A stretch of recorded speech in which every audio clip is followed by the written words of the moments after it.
Raka tidak pernah tidur dengan lampu mati. Sejak kecil ia selalu melihatnya bayangan di sudut kamar yang bergerak ketika ia diam. Tapi malam ini berbeda. Saat ia membuka mata, bayangan itu berdiri tepat di samping ranjangnya. Wajahnya sama persis seperti cerminan Raka. "Kau bukan aku," bisik Raka, "tubuhnya kaku." Bayangan itu tersenyum, lalu lenyap. Panti asuhan Hati Suci memberinya diagnosa halusinasi akibat trauma kehilangan orang tua. Tapi Raka tahu ini bukan ilusi. Setiap kali ia bercermin, bayangannya selalu terlambat mengikuti gerakannya. Di usianya yang ke-16, Raka menemukan kotak kardus di gudang berdebu panti. Di dalamnya ada album foto lama. Halaman terakhir membuat nafasnya tersendat. Foto ibunya sedang hamil kembar dengan tulisan untuk Raka dan Ricky di pinggirnya. "Ricky siapa?" Tanyaannya pada Bu Siskah, pengurus panti. Wanita itu pucat. "Kesalahan cetak. Kau anak tunggal." Tapi tangannya gemetar merobek halaman itu. Malamnya, bayangan itu muncul lagi. Kali ini ia duduk di ujung ranjang. "Mereka membohongimu, Raka." "Aku Ricky." Raka mulai menyelidiki. Di arsip kota, ia menemukan surat kematian orang tuanya yang aneh. Ayahnya dinyatakan tewas di laut, tapi jenazahnya tak pernah ditemukan. Ibundanya dikubur di pemakaman umum, tapi saat Raka mengunjungi, nisannya kosong, hanya angka 13.1 terukir. Di hari ulang tahunnya, paket misterius tiba.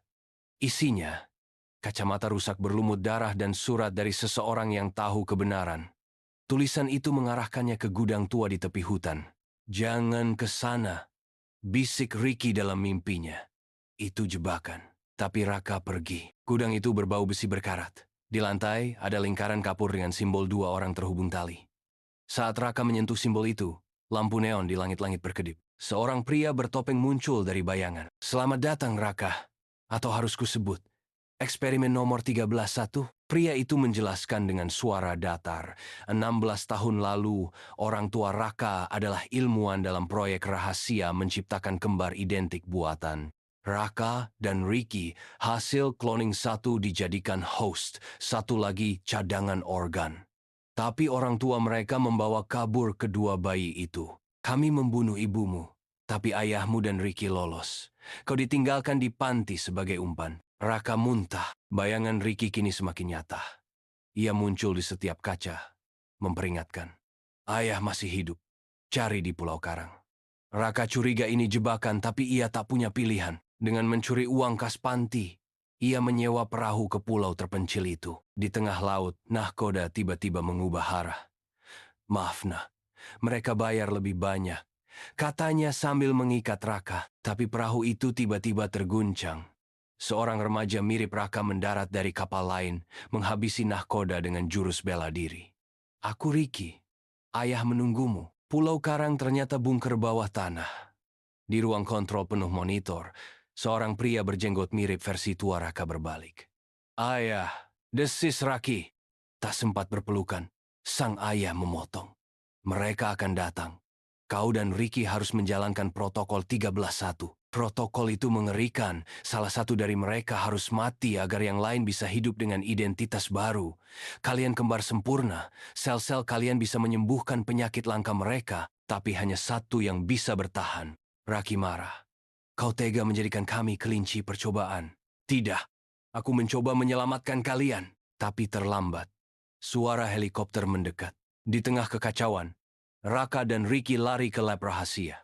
Di sana, mereka menemukan dokumen mengerikan. Puluhan bayi cloning lain dalam tabung, semuanya mirip mereka. "Kita bukan yang pertama," bisik Ricky pucat. Saat ayah mereka masuk dengan pistol, Raka menuding, "Kau bekerja untuk mereka. Ibu tewas karena ingin menghentikanmu." Ayah itu tertawa getir. "Aku dipaksa. Jika tidak, mereka akan membunuh kalian berdua." Tembakan terdengar. Ricky mendorong Raka, peluru menembus dadanya. "Larilah." Ricky tersenyum, darah mengalir dari mulut. "Ganti identitasku. Jadi Ricky yang bebas." Raka kabur dengan kapal penyelamat. Di dompet Ricky, ia menemukan ID palsu dan tiket ke negara lain. Kini, ia berdiri di bandara, memandang cermin. "Kau yakin ingin jadi aku?" Bisik bayangan Ricky di cermin. Raka mengangguk. Ia memotong rambut seperti Ricky, mengenakan kacamata yang sama. Saat petugas imigrasi memindai ID-nya, layar menunjukkan Ricky identitas terverifikasi. Tapi di balik kaca bandara, seorang pria bertopeng tersenyum. Di tangannya ada foto Raka dan Ricky dengan tulisan, "Eksperimen 13-1 berhasil." 3 bulan kemudian, Ricky tinggal di kota kecil Eropa. Setiap malam, ia menatap cermin dan kali ini, bayangannya tak pernah terlambat meniru gerakannya. Sampai suatu pagi, ia bangun dengan tahi lalat di pipi kanan. Padahal, Ricky punya tahi lalat di kiri. Di balik pintu, seseorang mengetuk 3 kali.